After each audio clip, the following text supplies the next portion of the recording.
Hello students, now we will learn the topic Ampere's circuital law. तो circuital law तो हम क्या करेंगे, एक स्टेट कंडक्टर होगा, उसमें करंट फ्लो कर रहा है, उसके चारों तरफ एक फील्ड एरिया बना होगा।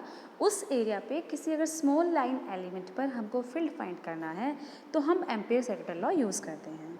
तो देखिए, the line integral of B dot d l for a closed curve is equal to the mu naught times the net current I threading through the area bounded by the curve.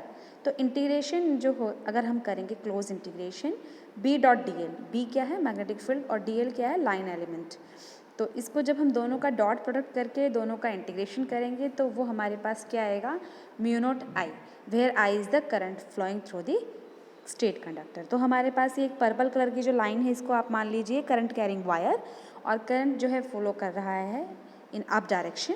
तो जो magnetic field की direction है, you will use your right hand thumb rule, जो हमने last class में सीखा था। तो हम इस करंट कैरिंग वायर को होल्ड करेंगे और जो हमारी फिंगर्स की डायरेक्शन होंगी, जो वो हमारी होगी फील्ड की डायरेक्शन।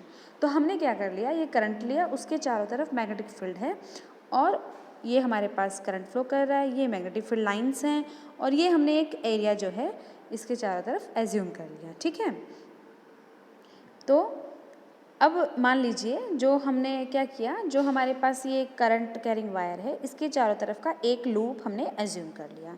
तो ये वो लूप है। तो जो लूप हम ये एज्यूम कर रहे हैं, this loop is perpendicular to the current carrying conductor. तो ये परपेंडिकुलर है। आप लोग जब अपना right hand thumb rule use करते हैं तो आप लोग वो चीज़ देख सकते हैं करके कि हमारे जो थंब का डायरेक्शन है और हमारे फिंगर्स का डायरेक्शन है वो दोनों एक दूसरे के परपेंडिकुलर है। तो यहाँ इस फिगर में यही दिखाया गया है कि ये लूप हमने प्लेन पेपर पे बनाया है, प्लेन ऑफ पेपर पे बना लिया। तो करंट जो है वो डॉट की फॉर्म में है, डॉट का मतलब है कि परपेंडिकुलर टू द प्लेन है। ठीक है, तो अब यहाँ पे ऐसे हमने किया, लूप हमने बनाया, तो लूप के ऊपर हमने एक छोटा सा एलिमेंट ले लिया, डी एल एलिमेंट। तो डी एल एलिमेंट और ये जो एरो हैं, ये एरो हैं, ये मैग्नेटिक फील्ड लाइंस हैं, ये यहाँ से हमने मैग्नेटिक फील्ड लाइंस ड्रॉ की हैं। तो अगर मुझे डी एल पॉइंट पर मैग्नेटिक फील्ड की डायरेक्शन फाइंड करनी है तो हम क्या करेंगे, हम टेंजेंट ड्रॉ करेंगे, जो हमने टेंजेंट ड्रॉ किया है। टेंजेंट ड्रॉ करके हम फील्ड की डायरेक्शन को देख सकते हैं। कुछ स्टूडेंट्स एरो को यहाँ लगाने के बजाय जो है ऐसे कर देते हैं। तो ऐसे नहीं करना है, क्योंकि करंट की डायरेक्शन जो होगी हमारी फील्ड की डायरेक्शन भी वही होने वाली है। ठीक है, तो हम ऐसा नहीं कर सकते। तो हमें कहाँ लगाना है, एरो इधर ही लगाना है, क्योंकि मैग्नेटिक फील्ड की डायरेक्शन हमने ऐसे शो करी है, एंटी क्लॉकवाइज। ठीक है, तो ये हो गया। अब आप क्लियरली देख सकते हैं कि angle between r and B जो है वो 90 है, बी और डी एल में जो एंगल है वो 0 है, 0 डिग्री। मैग्नेटिक फील्ड और डी एल में जो एंगल है वो 0 डिग्री है। ठीक है, चलिए, तो current is emerging out and the magnetic field is anti clockwise. तो अब इसका हम प्रूफ कर लेते हैं। Integration of B dot d l हम सॉल्व कर लेते हैं कि जो लेफ्ट साइड को लेकर चलेंगे, अगर वो राइट साइड के इक्वल आ जाता है तो एम्पियर सर्किटल लॉ को हम मान सकते हैं, हम मान लेंगे कि हाँ वैलिड है। तो हम प्रूव करके देखते हैं कि क्या बी डॉट डी एल करने के बाद, क्लोज इंटीग्रल करने के बाद क्या म्यू नॉट आई आता है, तो वो कर लेते हैं। तो हम देखिए एक चीज़ और, जब भी हम डॉट प्रोडक्ट को हटाते हैं, दो वेक्टर्स जब हमारे पास हैं A dot B vector is equal to, तो वो हमारे पास होता है ए बी कॉस थीटा। ठीक है, अगर डॉट की जगह क्रॉस होता तो हम साइन थीटा लिखते, लेकिन अभी डॉट है तो हम क्या लिखेंगे, ए बी कॉस थीटा। और यहाँ देखिए, अब जो ये थीटा है, ये थीटा किस किस के बीच में होगा, ये ए और बी के बीच में होगा। तो यहाँ पर अगर मुझे थीटा लिखना है कि थीटा एंगल मुझे देखना है किस किस के बीच में, तो हम किसके बीच में देखेंगे, ए और बी के बीच में। यहाँ पर ए क्या है, बी, और बी की जगह क्या है, डी एल। तो हम बी और डी एल के बीच में एंगल देखेंगे कितना है। तो पिक्चर में देखिए बी और डी एल के बीच में एंगल कितना है, 0 डिग्री। तो हम क्या यूज़ करेंगे, कॉस थीटा की जगह कॉस 0 यूज़ करेंगे। ठीक है,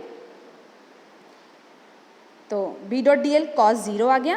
कॉस 0 का वैल्यू कितना होता है, 1।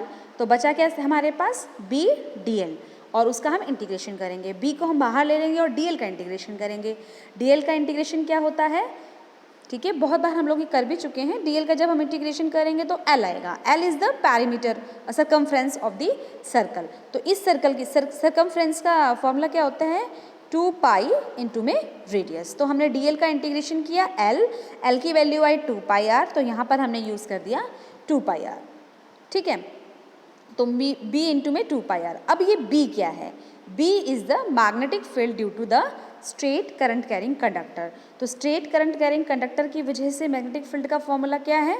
B is equal to mu naught I by 2πr। Straight wire के लिए अगर हम मैग्नेटिक फील्ड निकालते हैं तो वो फॉर्मूला आता है mu naught I by 2πr। अगर किसी स्टूडेंट को ये फॉर्मूला नहीं पता है तो वो इस टॉपिक को जाके देख सकता है और इस फॉर्मूले को रिवाइज कर सकता है, ठीक है।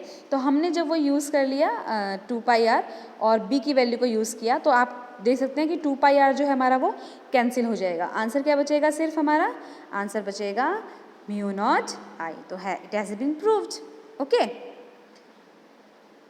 Magnetic field at centre of the straight solenoid. चलिए अब हमें क्या करते हैं, सोलेनॉइड हम अज्यूम करते हैं और उसके सेंटर पे हमको फील्ड फाइंड करना है और हम इसको डिराइव करेंगे with the help of ampere circuital law. तो एम्पियर लॉ की हेल्प से जो है हम इसको सॉल्व करेंगे। तो सोलेनॉइड क्लास 10 में भी आपको पता होगा सोलेनॉइड क्या होता है। तो हमने क्या किया, एक सोलेनॉइड जो है ये अज्यूम कर लिया। सोलेनॉइड ऐसा ही होता है ना, एक वायर का जो है लूप बना होता है। तो हमने वो एक वायर का लूप ले लिया। This is the straight solenoid और इसके कंडीशन ये है कि सोलेनॉइड की जो लेंथ है, लेंथ का मतलब होता है ये जो लेंथ है, this length is very much greater than the radius of the area of cross section. जो ये लेंथ होगा वो हमारा रेडियस ऑफ द सोलेनॉइड से लेस होगा, बहुत लेस होगा, इसीलिए हम इसको, और क्लोजली टाइट पैक्ड लूप्स होते हैं, ठीक है। तो ये हमारे पास सोलेनॉइड है।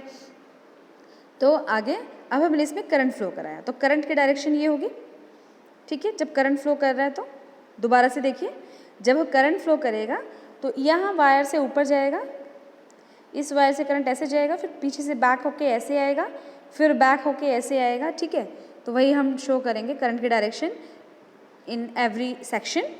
तो ये इस तरह से आया, ठीक है, यू कैन सी।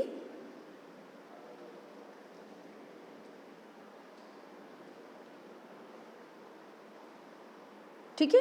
अब एक चीज़ और, जब आप इस वाले पोर्शन की बात कर रहे हैं,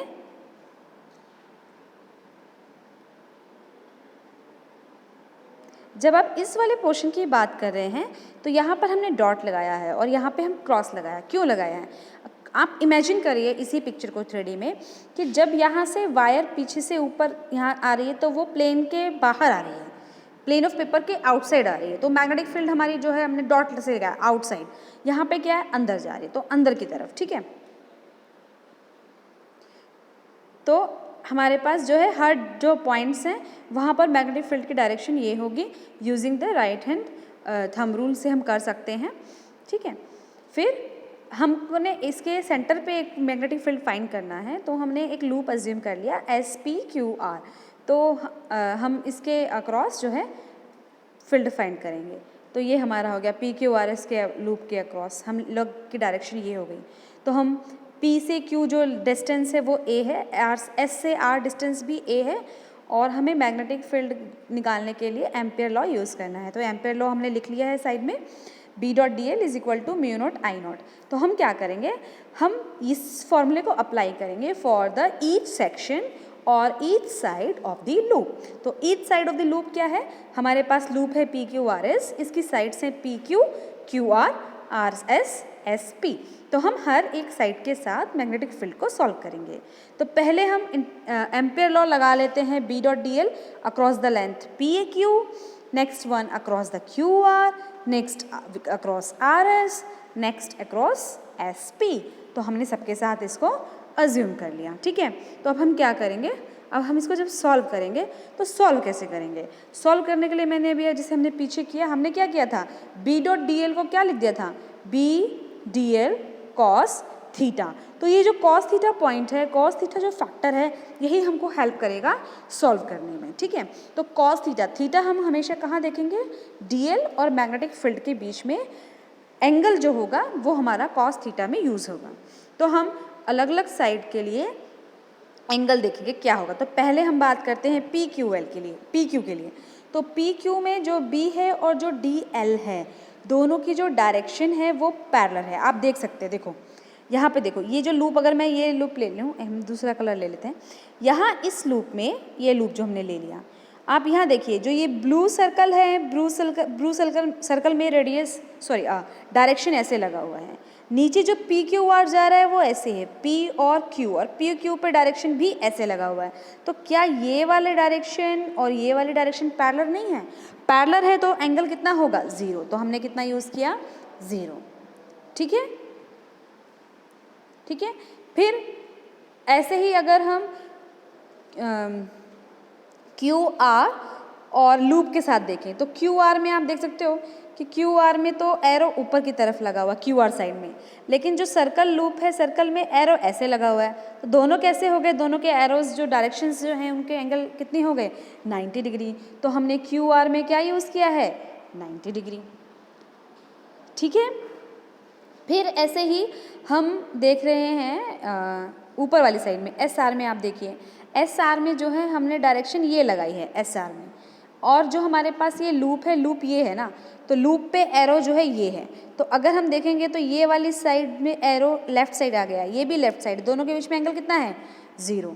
तो हम जब हम एस आर की बात करेंगे तो हम एंगल कितना लगाएंगे? 0। ठीक है। तो हमने एंगल डिस्कस कर लिए, पहले में 0, सेकंड में 90, थर्ड में 0, और फोर्थ में भी आप देख सकते हैं, फोर्थ में जो आपके पास पी एस है उसमें देखिए पी एस में डाउनवर्ड एरो है, तो पी एस में जो है हमारा डाउनवर्ड एरो है, और पी एस के साथ में जो हमारे पास लूप है, लूप में एरो ये है। तो आप देख सकते हैं दोनों में एंगल कितना है? 90 डिग्री। ठीक है। तो हमारे पास 90 डिग्री हो गया। तो हमने एंगल डिस्कस कर लिए। अब एक थोड़ी सी डिफरेंट है, क्या चीज़ है? एक टर्म जो यहाँ पे ये 0 लिखा है, तो 0 का क्या मतलब है? तो 0 जो हमने लिखा है वो कौन सी साइड के लिए लिखा है? वो हमने लिखा है आर एस के लिए। और आप देख सकते हैं कि जो आर एस साइड है वो लूप जो हमारे ये सोलेनॉइड है उसके बाहर वाली साइड है। तो बाहर में जो है लूप के बहुत मैग्नेटिक फील्ड जो है बहुत वीक होती है, प्रैक्टिकली हम उसको इग्नोर कर सकते हैं।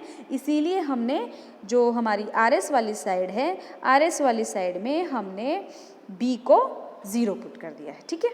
चलिए, तो ये सबको सॉल्व किया तो सारी टर्म्स जो है हमारी 90 वाली जो टर्म है ये 0 हो जाएगी, ये भी 0 हो जाएगी, ये 0 से मल्टीप्लाई है तो ये भी 0 हो जाएगा, और cos 0 क्या है? वो 1 है, तो b डॉट डी एल बचेगा। डी एल का इंटीग्रेशन क्या होता है बताओ? डी एल का इंटीग्रेशन होता है l। तो इन्होंने l जो है l कितना लिया? हमने पूरा l लिया है a, तो b इंटू a आ गया, तो b डॉट डी एल क्या आ गया हमारे पास? b a आ गया। ठीक है। लेकिन according to Ampere circuital law B dot d l क्या आना चाहिए? Mu naught I naught. तो हम क्या करेंगे? Mu naught I naught put कर देंगे, तो बी हमारे पास क्या आ जाएगा? Mu naught n I. ठीक है।